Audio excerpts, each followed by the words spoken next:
오늘은 혼의 거듭남 첫 번째 시간입니다. 진정한 변화의 길 혼의 거듭남. 얼마 전 인터넷 포털 사이트를 검색하다가 이런 글을 보게 되었습니다.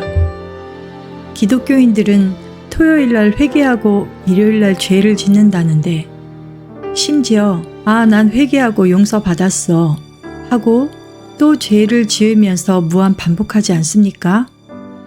가면 쓰고 죄 짓는 삶을 살아가면서도 마음의 죄를 덜어내려고 난 용서받았다 라고 하면서 정신자위질하는 기독교인의 이중성이라는 내용의 글이었습니다. 그리고 그 밑에 누군가가 댓글을 달았습니다.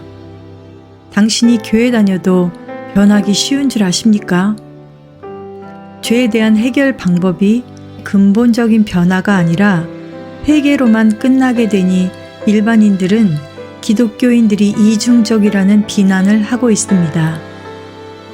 그리고 이런 문제의식은 누구보다도 기독교인 스스로가 너무나 통감하는 부분이기도 합니다. 그래서 누군가 단 댓글이 그것을 말해주고 있습니다. 그것을 잘 알고 있고 그렇게 살고 싶지 않지만 변화의 문제가 보는 것만큼 쉬운 게 아니라는 것입니다. 여러분은 변화받기 위해서 얼만큼 추구해 보셨습니까? 제가 언젠가 들었던 어느 목사님의 간증입니다. 어떤 목사님께서 강대상에서 기도하고 있는데 성도들이 목사님 계신 것을 모르고 목사님에 대한 험담과 판단을 하고 있었습니다. 목사님은 목소리만 듣고도 그가 누구인지 알 수 있었습니다. 인생의 가장 어려웠던 시기에 하나님 앞에 무릎 꿇지 않고는 견딜 수 없는 곤고함 가운데 강대상을 떠나지 않고 기도할 때에 자신을 판단하는 그 성도가 너무나 미웠고 어떻게 저런 말을 할 수 있나 정죄가 되었습니다. 그 마음을 하나님께만 아랠 때 내 원수를 사랑하라 하는 음성이 들렸습니다. 아무리 사랑하는 마음을 가지려고 해도 사랑을 할 수가 없습니다. 내 뒤에서 대못을 박는 사람을 어떻게 사랑할 수 있습니까? 마음속으로 씨름을 하다가 감동이 왔습니다. 새벽 4시에 그 성도의 집에 갔습니다. 아무도 보지 않는 새벽에 그 성도의 집의 기둥을 안았습니다. 주님, 이 기둥이 그 성도입니다. 나는 아무리 해도 사랑을 할 수가 없습니다. 사랑할 수 없음을 회개합니다. 그래서 이 기둥을 붙잡고 섰습니다. 주님, 사랑할 수 있도록 해주세요. 매일 새벽마다 가서 기도했습니다. 그렇게 몇 개월을 기도했을 때 하나님께서 목사님에게 은혜를 주셨습니다. 그 성도를 안을 수 있는 마음을 허락해 주셨습니다. 나는 얼마나 변화의 길을 사모하는가, 그리고 우리는 이 변화의 길을 어떻게 가야 하는가, 이 모든 질문의 해답은 다음 질문의 해답 속에 들어 있습니다. 하나님은 우리에게 어떻게 변화의 길을 가게 하시는가? 첫 번째 단계로 영이 거듭나게 하신 후 다음 단계로 혼과 몸이 거듭나게 하십니다.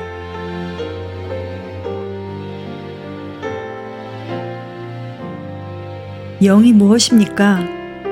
사람 안에 보이지 않는 기관으로 하나님과 직관적으로 교통하는 기관입니다. 하나님은 영이십니다. 그리고 그 영을 알고 교통할 수 있는 기관이 사람의 영입니다. 그런데 태초에 아담이 선악과를 따먹게 되므로 정령 죽으리라는 하나님의 말씀이 사람의 영, 혼, 육에 이르게 됩니다. 그래서 육은 다시 땅으로 돌아가서 썩게 되었고 영과 혼은 하나님께 대하여 죽은 상태, 즉 그와 교통할 수 없는 상태가 되었습니다. 사람이 태어나면서 그의 영은 죽어있는 상태로 태어납니다. 그런데 예수 그리스도를 통해 우리를 구속하시고 그의 이름을 믿도록 하십니다. 그때 우리의 영이 거듭나게 됩니다. 요한복음 3장 5절부터 6절. 예수께서 대답하시되 진실로 진실로 내게 이르노니 사람이 물과 성령으로 나지 아니하면 하나님 나라에 들어갈 수 없느니라. 육으로 난 것은 육이요 성령으로 난 것은 영이니. 사람이 물과 성령으로 거듭나야 하는데 이때 성령으로 우리의 영이 나게 됩니다. 영은 예수를 구주로 영접하고 그의 피로 내 모든 죄들을 사해 주셨다는 것을 믿을 때에 단번에 거듭나게 됩니다. 요한복음 3장 16절. 하나님이 세상을 이처럼 사랑하사 독생자를 주셨으니 이는 저를 믿는 자마다 멸망치 않고 영생을 얻게 하려 하심이니라. 6절에서 영이 거듭나게 되었고 거듭난 영이 영생을 얻게 됩니다. 아직 거듭나지 않은 부분은 영생을 얻을 수 없습니다. 두 번째 단계로 혼이 거듭나게 하십니다. 혼이 하나님의 것이 되기 위한 방법은 거듭나는 것입니다. 선악을 알게 하는 지식의 나무로부터 먹는 날엔 정령 죽으리라고 하셨기 때문에 죄에 중독된 우리의 혼은 죽음을 거쳐야만이 하나님의 것이 될 수 있습니다. 왜 하나님께서 정령 죽으리라 하셨느냐? 죄에 물들어 버렸기 때문입니다. 혼이 십자가를 통해 죽음을 경험할 때 다시 거듭나게 하시며 하나님의 것이 되는 것입니다. 그러나 혼은 한 번에 거듭나지 않습니다. 왜냐하면 혼은 많은 혼들의 집합체로 이루어졌기 때문입니다. 만약 혼이 한 번에 거듭날 수 있다면 어느 한 사람을 미워하던 것이 십자가에 죽고 거듭나는 순간 혼이 전부 다 거듭나게 될 것입니다. 그래서 더 이상 마음으로 어느 누구도 미워하지 않게 될 것입니다. 그러나 어느 한 사람과의 미움이 해결되었다 해서 다른 사람들과의 문제도 저절로 해결되는 것이 아닙니다. 혹은 미움 한 부분이 거듭났다 해서 욕심과 혈기가 한꺼번에 거듭나는 것이 아닙니다. 왜냐하면 혼은 많은 작은 혼들의 집합체로 각각의 혼의 부분들이 한 부분씩 거듭나게 됩니다. 영이 구원받은 것만으로는 변화의 삶을 살 수 없습니다. 영은 하나님의 것이 되었지만 혼은 아직 선악과에 물들어서 땅에 속한 것이기 때문에 변화가 없는 것입니다. 은혜가 있을 때는 좀 변화된 것 같은데 은혜가 식어지면 똑같이 욕심부리고 이기적이 돼버립니다. 우리가 처음 주님을 만나고 그를 구주로 믿을 때 우리의 영이 거듭나게 되면서 거듭남의 시작점에 서게 된 것일 뿐입니다. 우리의 영이 거듭날 때 혼과 몸까지 한 번에 거듭나서 전인격적인 구원이 이루어졌다면 변화 또한 단번에 이루어질 것입니다. 하나님께로서 난 자마다 죄를 짓지 아니한다고 말씀하시기 때문입니다. 요한일서 3장 9절. 하나님께로서 난 자마다 죄를 짓지 아니하나니 이는 하나님의 씨가 그의 속에 거함이요 저도 범죄치 못하는 것은 하나님께로서 났음이라. 요한일서 5장 4절. 대저 하나님께로서 난 자마다 세상을 이기느니라. 세상을 이긴 이김은 이것이니 우리의 믿음이니라. 하나님께로서 난 자마다 죄를 짓지 않고 세상을 이긴다고 하시는데 우리는 왜 아직도 죄를 지을 때가 있고 세상에 빠져 살 때가 있습니까? 거듭나지 않은 부분은 세상에 굴복하고 죄에 굴복할 수밖에 없기 때문입니다. 거듭나지 않은 부분은 하나님께로서 나지 아니했기 때문입니다. 영의 거듭남은 온전한 거듭남이 아니기 때문입니다. 영이 거듭난 사람이라 할지라도 욕심부리던 혼이 거듭나고 성령의 음성을 따라 몸으로 순종할 때에 비로소 다시는 욕심 때문에 죄를 짓지 아니하고 욕심으로 미혹하는 세상을 이기게 됩니다. 우리가 처음 예수를 구주로 고백한 시점은 거듭남의 완성점이 아니라 거듭남의 시작점입니다. 영이 거듭나면 비로소 하나님과 교제의 길이 열리게 되고 그 이후 계속적으로 혼과 몸이 거듭나는 길로 나아가야 됩니다.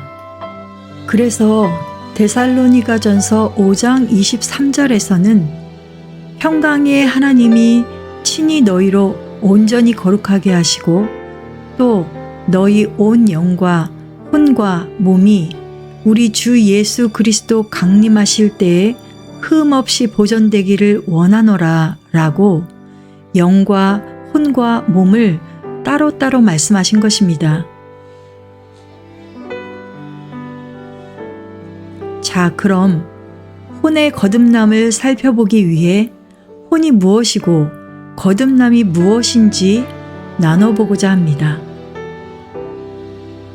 사람은 영과 혼과 몸으로 이루어진 존재입니다. 영이 하나님과 교제 교통하는 직관적인 기관이라고 한다면 혼은 무엇입니까? 성경 사전적 의미로는 이렇습니다. 혼, 일반적으로 인간의 비물질적인 자아를 가리킨다. 곧 생명, 목숨, 마음으로 이해할 수 있다. 원어적으로 구분하면 혼은 히브리어로 네페시, 헬라어로 푸시케, 영어로는 소울입니다. 즉, 혼은 한 개인이 이 세상을 살면서 존재 가치를 영위하기 위한 생각, 감정, 의지, 경험, 기억 등 정신적인 다양한 영역들의 총합이라고 할 수 있습니다. 일상생활에서 혼의 뜻을 표현하는 가장 가까운 말은 아마 자아라고 볼 수 있겠습니다. 그러나 성경에서는 혼이라고 말씀하십니다. 왜 영혼이 아니라 혼입니까? 우리는 영혼이라는 말이 참 익숙합니다. 그러나 성경은 사람이라는 하나의 존재를 영과 혼과 몸으로 나누어서 지칭할 때가 있습니다. 데살로니가전서 5장 23절 평강의 하나님이 친히 너희로 온전히 거룩하게 하시고 또 너희 온 영과 혼과 몸이 우리 주 예수 그리스도 강림하실 때에 흠없게 보존되기를 원하노라. 히브리서 4장 12절 하나님의 말씀은 살았고 운동력이 있어 좌우의 날선 어떤 검보다도 예리하여 혼과 영과 및 관절과 골수를 찔러 쪼개기까지 하며 또 마음의 생각과 뜻을 감찰하나니 지으신 것이 하나라도 그 앞에 나타나지 않음이 없고 오직 만물이 우리를 상관하시는 자의 눈앞에 벌거벗은 것 같이 드러나느니라. 우리의 일상생활에서는 영과 혼, 이 둘이 구분되지도 않을 뿐더러 구분해야 할 필요성을 느끼지 않기 때문에 영과 혼을 합해서 영혼이라고 말합니다. 그러나 성경에서는 이 둘을 구분하여 각각 지칭합니다. 영혼이라고 두 단어를 결합해서 쓰거나 혼용해서 쓰는 예가 없이 각각 구분합니다. 영으로 번역되는 히브리어 루아흐와 헬라어 푸뉴마, 영어 스피릿, 혼으로 번역되는 히브리어 네페시아, 헬라어 푸시케, 영어 소울로 서로 구분하는 것을 통해 영과 혼에는 각각 고유의 영역이 있음을 알아야 합니다. 하나님께서는 영과 혼과 몸을 왜 분리시키시는가? 하나님께 속한 영과 땅에 속한 혼이 뒤섞여서 하나님의 일을 하게 될 때 사람의 생각과 사람의 방법으로 하나님의 일을 하게 됩니다. 사람의 생각과 사람의 방법은 선악과의 기준에 따른 것으로 하나님께서는 선악과의 기준으로 한 일의 본질을 알고 계십니다. 그것은 하나님이 받으실 수 없는 일이며 원하지도 않으십니다. 그렇기 때문에 영과 혼을 구분하여 찔러 쪼개신 다음 땅에 속한 혼에 숨어 있는 마음의 생각과 뜻을 감찰하셔서 하나도 숨기운 것이 없게 하시며 만물이 우리를 상관하시는 자의 눈앞에 벌거벗은 것 같이 드러나게 하십니다. 마음에 숨어 있는 죄와 악, 그리고 부정한 것들을 다 감찰하시기에 하나님에 속한 영의 일들을 사람에 속한 혼으로 감당할 때 이를 찔러 쪼개서 분리하셔서 죽어야 할 것들, 버려져야 할 것들을 드러내시는 겁니다.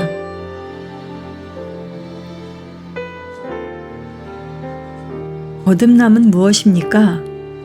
다시 태어난다는 의미인데 영의 거듭남과 혼의 거듭남에 대해 각각 요한복음과 베드로 전서를 통해 살펴보겠습니다. 예수님은 요한복음 3장에서 니고데모에게 거듭남을 말씀하십니다. 요한복음 3장 3절부터 8절까지 예수께서 대답하여 가라사대 진실로 진실로 네게 이르노니 사람이 거듭나지 아니하면 하나님 나라를 볼 수 없느니라. 니고데모가 가로되 사람이 늙으면 어떻게 날 수 있삼나이까? 두 번째 모태에 들어갔다가 날 수 있삼나이까? 예수께서 대답하시되 진실로 진실로 네게 이르노니 사람이 물과 성령으로 나지 아니하면 하나님 나라에 들어갈 수 없느니라. 육으로 난 것은 육이요 성령으로 난 것은 영이니 내가 네게 거듭나야 하겠다 하는 말을 기이히 여기지 말라.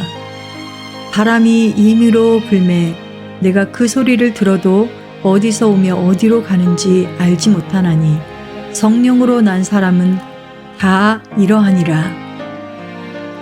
예수님께서 거듭나야 하나님 나라를 볼 수 있다고 하실 때 거듭나다는 헬라어로는 아노덴 겟나오이며 헬라어 해석은 위로부터 나타라는 의미입니다.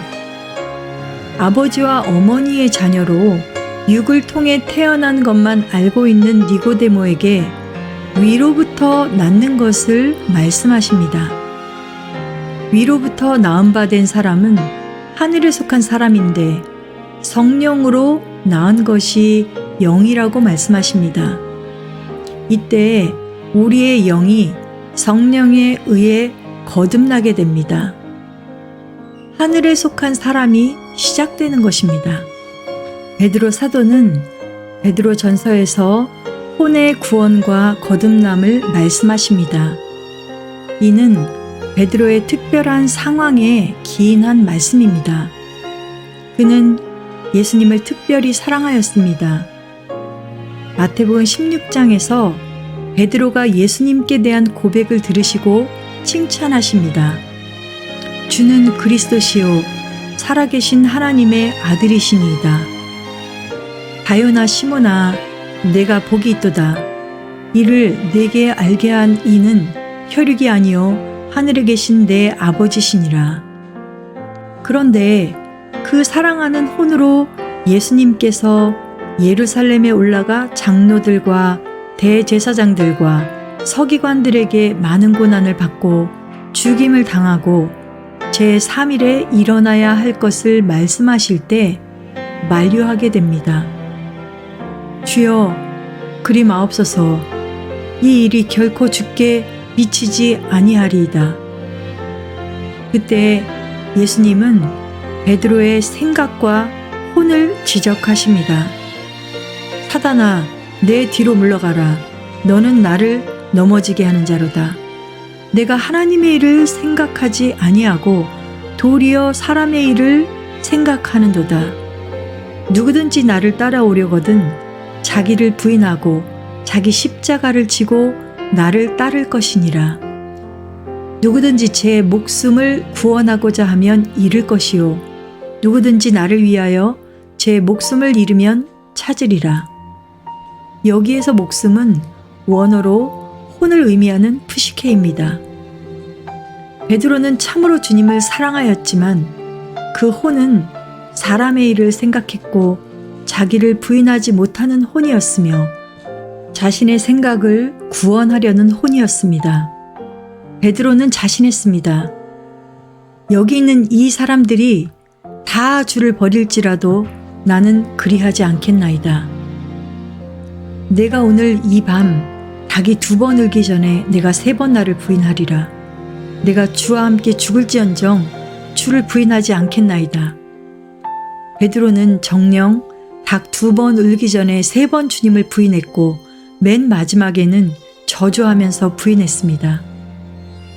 베드로가 예수님을 특심으로 사랑했다고 해도 그 결과는 부인하는 것이었습니다. 베드로는 이 부분에 대해 누구보다 뼈저리게 넘어져 본 사람이었고 예수님께서 지적하신 혼에 대해서 깊이 고민한 사람이었습니다. 베드로전서 1장 22절 23절 너희가 진리를 순종함으로 너희 영혼을 깨끗하게 하여 거짓이 없이 형제를 사랑하기에 이르렀으니 마음으로 뜨겁게 피차 사랑하라. 너희가 거듭난 것이 썩어질 씨로 된 것이 아니요 썩지 아니할 씨로 된 것이니 하나님의 살아있고 항상 있는 말씀으로 되었느니라. 22절에서 영혼은 원어로는 혼입니다. 이 혼을 깨끗하게 하시는데 그 증거가 바로 형제를 사랑하게 된 것입니다. 내 혼이 깨끗하게 되었는가 아닌가 하는 것은 내가 형제를 사랑하는가 미워하는가로 알 수 있습니다. 22절에서 먼저 혼을 깨끗하게 한 후에 그 다음에 23절에서 거듭남을 말씀하십니다. 이것은 영의 거듭남이 아니라 혼의 거듭남을 말씀하시는 것입니다. 썩지 아니할 씨로 거듭나게 되었다고 말씀하십니다. 이 썩지 아니할 씨는 바로 하나님의 말씀이라 하십니다. 요한복음이 독생자를 믿음으로 영에 거듭났음을 말씀한다면 베드로 전서에서는 말씀으로 혼의 거듭남을 언급하고 있습니다. 영과 혼이 함께 거듭나는 것이 아니라 각각 거듭나게 됩니다. 거듭남도 영과 혼이 각각 이루어지듯이 구원에도 영만 구원받는 사례와 혼이 구원받는 사례가 성경에는 나와 있습니다. 고린도전서 5장 5절 이런 자를 사단에게 내어주었으니 이는 육신은 멸하고 영은 주 예수의 날에 구원 얻게 하려 함이라. 아비의 아내를 취하여 음행한 자를 향해 육신은 멸하고 영만 구원 얻는다고 말씀하십니다. 베드로전서와 야고보서에도 혼의 구원을 말씀하십니다. 베드로전서 1장 9절 믿음의 결국 곧 영혼의 구원을 받음이라. 야고보서 1장 21절 그러므로 모든 더러운 것과 넘치는 악을 내어버리고 능히 너희 영혼을 구원할 바 마음에 심긴 도를 온유함으로 받으라. 여기에서도 영혼에 대한 원어는 혼을 의미하는 푸시케입니다. 우리가 하나님의 온전한 소유가 되기 위해서는 선악과에 물들어버린 혼이 죽고 거듭나야 합니다. 그렇게 거듭날 때 그 부분이 구원받게 되는 것입니다.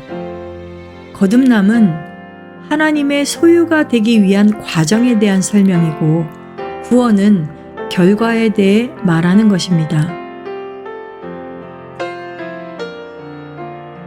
혼의 변화는 맨 먼저 깨끗함으로 시작됩니다.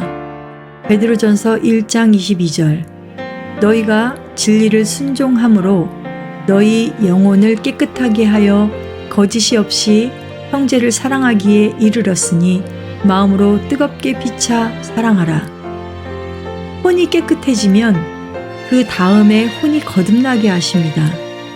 베드로전서 1장 23절 너희가 거듭난 것이 썩어질 씨로 된 것이 아니요 썩지 아니할 씨로 된 것이니 하나님의 살아있고 항상 있는 말씀으로 되었느니라.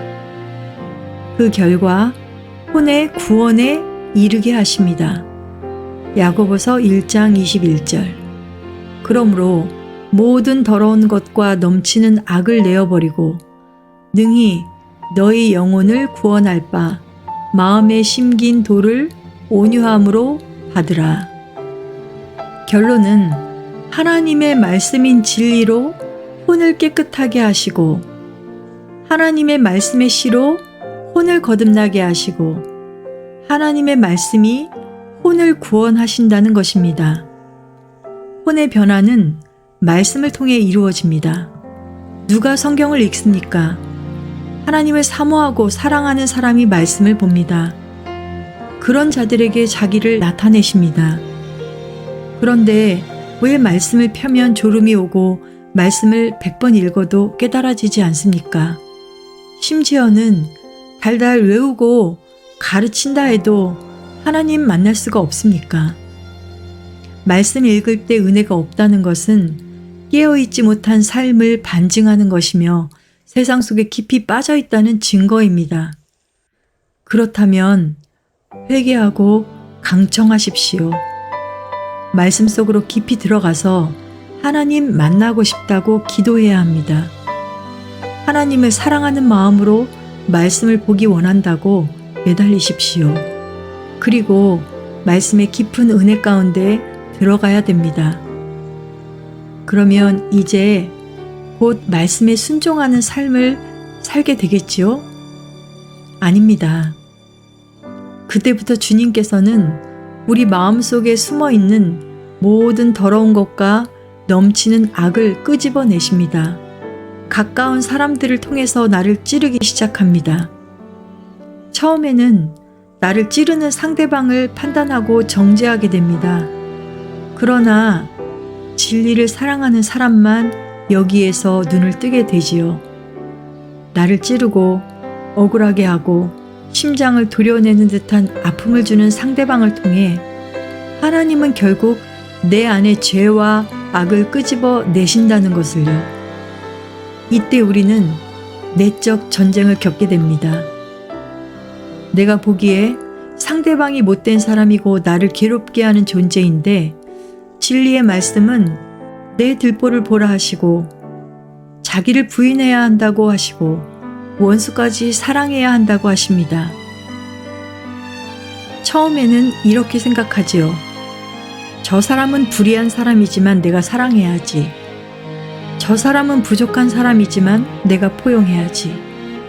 그러나 이 상태는 아직 하나님께서 우리를 다루시는 본질에 접근하지 못한 것입니다. 나에게 있는 넘치는 악이 무엇인가? 십자가에 죽어야 될 것이 무엇인가? 이 눈을 뜨는 것이 얼마나 어려운지. 또한 인문학이나 심리학 역시 나를 보는데 도움이 될 수 없습니다. 왜냐하면 그것도 선악과의 기준에 의해서 만들어진 학문이기 때문입니다. 주님은 선악과를 제하시려고 우리 자신을 보게 하시는 것인데 선악과의 기준에 의해서 만들어진 학문으로 우리 자신을 제대로 볼 수도 없거니와 고침받을 수도 없습니다.